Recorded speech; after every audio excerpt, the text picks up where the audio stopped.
सत्यमयि Parme. Om Sri Aurobindo Mira is my refuge. Good evening, Namaste, Vande Mataram, welcome all of you. The topic of this evening's discussion will be on Guru, the guide. So it will be a very big discussion as described by Sri Aurobindo. Especially will take from his teachings, from his quotings, from his writings, of course from his philosophy on the Guru. Very interesting topic. It will be a marvelous experience to experience this experience of Guru. So as the Lord described the types of Guru and the qualities of the Guru, so we'll try to take some quotations from the master's writing. Here we need a Guru anyhow. From the very beginning itself, we find different kinds of Guru. Our parents, they are coming our initial Guru. Teachers, while we are going for study, they are our Guru. We are taking the guidance principle and all. When we grow up, our so many people, experienced people, so many masters will be there to guide us. And in the latter age, when we go for this, we choose this tapas path, this path of yoga. So naturally, the Guru is required to proceed in the ongoing paths. So Guru has a very beautiful role, a big role to play here. Sri Aurobindo quotes, teaching, example, influence are the three major instruments of the Guru.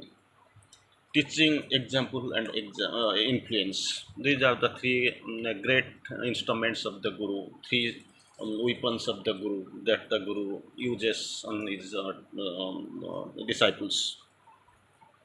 Sri Aurobindo quotes beautifully. Will take his example. The Guru should be accepted in all the ways. When once this Guru is accepted, is chosen, once you have made up your mind to to choose someone as the Guru, he should be accepted in all ways, transcendent, impersonal, and personal. Three ways, of course, we see the path, the progress, and the development. So the three ways he should be accepted, the Guru should be accepted in three ways, all ways, transcendent, impersonal, and personal. And then Sri Aurobindo quotes again, the Guru is the guide in the yoga. His Guru here is capital G. So Guru is the guide in the yoga. When the divine is accepted as the Guru guide, he is accepted as the Guru. So only Guru indirectly and openly Sri Aurobindo, of course indirectly he was quoting in other way, but directly and overtly Sri Aurobindo tells us, when the divine is accepted as the guide, he must be accepted as the Guru. So there is no better Guru than the divine. So we must be disciple only to the divine, and he is the best Guru among all who ever we have seen. Then Sri Aurobindo quotes again, it is not usual to use the word Guru in the supramental yoga. So get little cunningly Sri Aurobindo uses, of course, because of this, so many questions are there, and the people keep asking. And about the Sri Aurobindo himself and mother, he has not openly, frankly said anything. Like from the sonnets and all, we have seen Sri Aurobindo quoting himself as God or divine. Even in rags I am God, fallen I am divine. High I triumph when downtrod, long I live when I am slain. So these are from the quotings of this sonnet. From the sonnet we feel what is there, really what Sri Aurobindo represents. And the mother, of course, he has quoted, the divine is what we adore in Sri Aurobindo. So when the question was asked, whom shall we ask whether to you pray, rather, mother, sweet mother, to you or to the God or Lord Sri Aurobindo? Then mother actually explains cunningly, very interestingly, mother quotes. So that you call God as much as you can, and Sri Aurobindo again like this, and to me also, because there is no difference between me, Sri Aurobindo, and of course the God. So these are the cunning things we see. When there was a question to put to mother, whether you are God, whether you are God, are you God? That question was put to mother. This question can be in the answers the mother answers actually. This question can be asked to any human being, and the answer is yes. The answer is yes. Any human body, he must be having the feeling, and he will be having the answer yes potentially. And the task of each one is to make it a real fact. Yes, I am God. That must be done a real fact. That is the question. That is the idea, and that is the truth mother has actually revealed before us. So here in the course, it is not usual to use the word guru in the supramental yoga. Here, everything comes to the divine himself, because we are asking the divine that well, who is divine. There is no meaning at all. I don't know how to answer. But if anybody wants it, he can use it for the time being. That the divine himself, the guru. No, surrender to the divine and surrender to the guru are not the same thing. Because guru, how we have to do, what is our potentiality, we are acquainted much with the divine. Guru, we take very little limited forms. In surrendering to the good, it is to the divine in him that one surrenders. If it were only to the human entity, it would be ineffective, because the Guru divine is in the Guru, and we are surrendering. If we consider he is not divine, he is only a human person, then things are getting ineffective and everything is a vain attempt, of course. But it is the consciousness of the divine presence that makes the Guru a real Guru. Wonderful, really marvelous experience. It is the consciousness of the divine presence that makes the Guru a real Guru. Presence of the consciousness of the divine presence.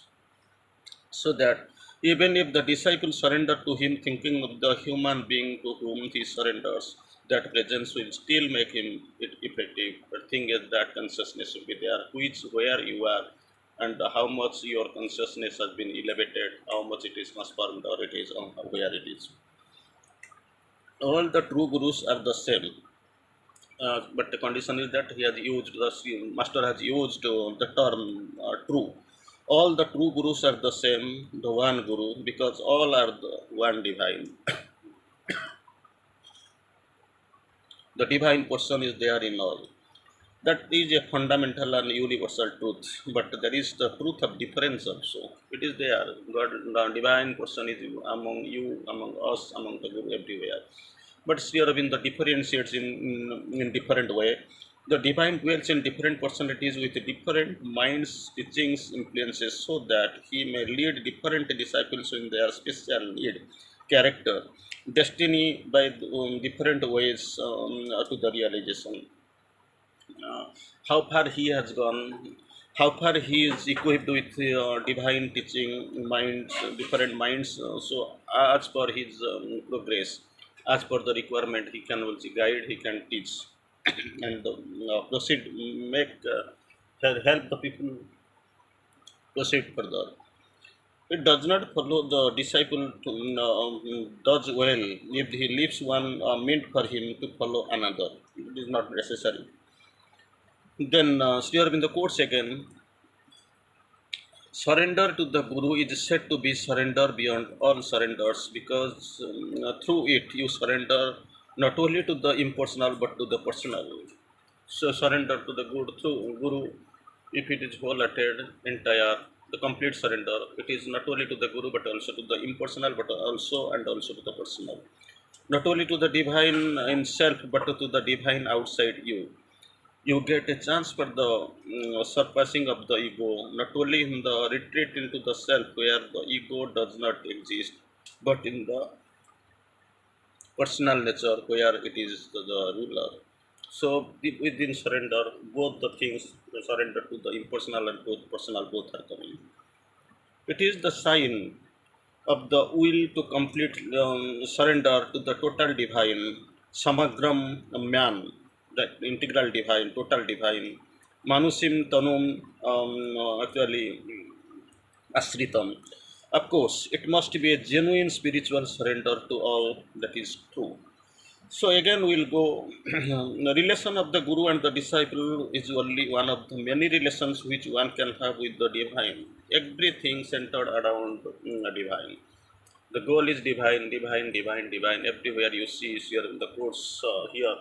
Guru is a term, but thing is that more concentration as the divine, because Guru the must be divinized in the position of divinization, and he must be in a position to get the touch of the divine. And of course we will here indirectly the Sri Aurobindo has quoted, and of course directly, of course, to surrender to the through entire surrender, or in wholehearted surrender uh, through Guru for the divine, to the divine. And this yoga, which aims at a supramental realization, our integral yoga, it is not usual to give this some name. Rather, the divine regarded as the source, so far our yoga is concerned, the living son of light and knowledge and consciousness and the spiritual realization. In our yoga, it is the thing. Divine is regarded as the source, the living son of light and knowledge and consciousness and spiritual realization, and all that one receives is felt in coming from there, from the whole source, and the whole being removed like a divine hand. It is a greater and more infinite relation than with the human guru and the disciple. Clearly, Sri Aurobindo quotes here, to know your divine to whom you are surrendering and whom you are choosing. Actually, you should be in a position in that consciousness to know what is the real aim of my yoga, and for that, who is the real person and personality, and who is the real guru who can guide me. So, we'll go little bit ahead.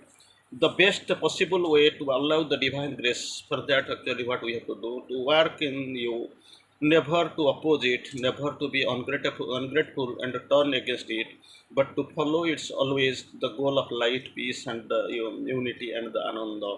For that actually divine grace is there. Human person, it is not possible.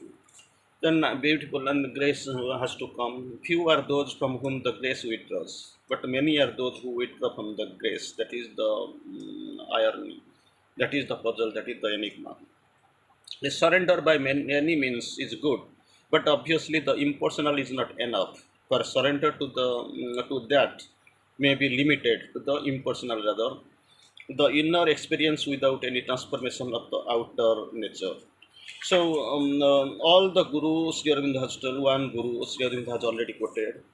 Um, Very interesting way Sri Aurobindo quotes here. Ramakrishna had the siddhi himself before he began giving to others.